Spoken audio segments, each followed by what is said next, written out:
नमस्ते, प्रणाम। आप सभी लोग का स्वागत अभिनंदन हमारे चैनल में है। आज आप सबके बीच में एक बहुत प्यारी सी कजरी गीत लेके आए हैं।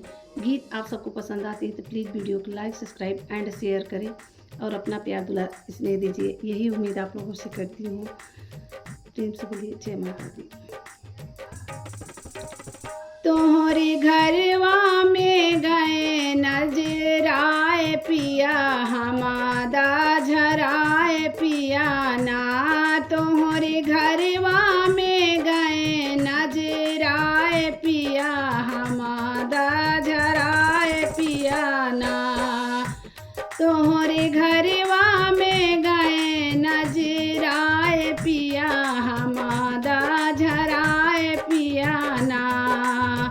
पहली बार आए हम चंदा जैसे चमके, तोहरी अम्मा देख देख के सिहाए पिया, हमादा झराए पिया ना।